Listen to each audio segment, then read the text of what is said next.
saya Nurlaili Ramadhania, NPM 718212498. Di sini saya akan menjelaskan materi tentang pengelolaan organisasi internasional. Kondisi politik dan budaya serta ekonomi suatu negara sangat dipertimbangkan dalam pemilihan struktur organisasi.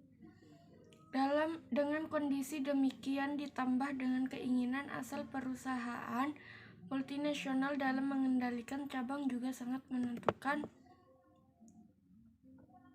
berbagai macam desain dan struktur organisasi di mana dalam memilih dan menggunakan tergantung beberapa faktor. Yaitu yang pertama, keinginan home office mengendalikan semua kegiatan luar negerinya. 2. Permintaan luar negeri atau local market. Yang ketiga, personal yang bekerja di sana. Struktur organisasi dasar. Struktur organisasi yang digunakan berbagai perusahaan multinasional yang beroperasi di negara lain tidak jauh berbeda dengan yang digunakan di negara asalnya. Namun perbedaan muncul karena adanya faktor kondisi negara tujuan dan keinginan kantor pusat atau home office dalam mengendalikan bisnis luar negerinya. Struktur operasional internasional.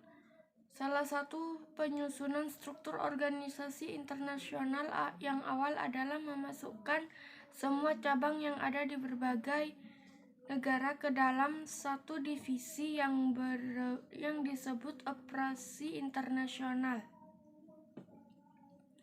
2. Di mana selanjutnya berkembang sesuai dengan kebutuhan dan dikembangkan berdasarkan operasi internasional. Struktur divisi internasional. Dalam perusahaan internasional yang terus berkembang, cabang-cabang biasanya dikelompokkan ke dalam sebuah struktur divisi internasional yang menangani seluruh operasi di berbagai negara ke dalam suatu divisi tersebut. Divisi produk global.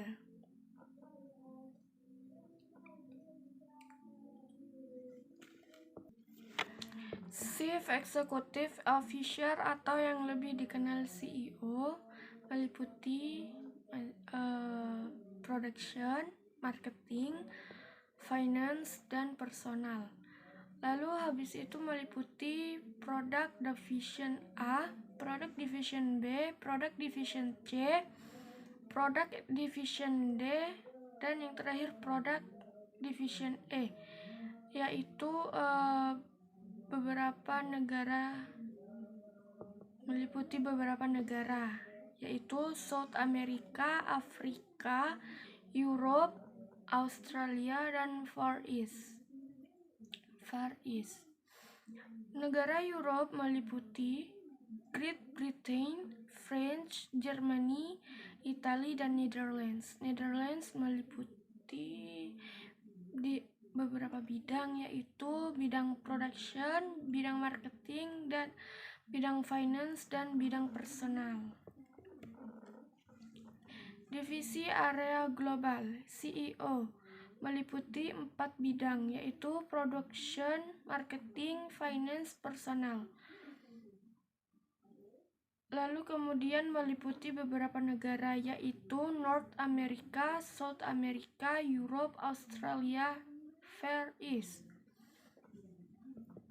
Europe meliputi beberapa negara di dalamnya, yaitu Great Britain, France, Germany, Italia, dan yang terakhir Netherlands.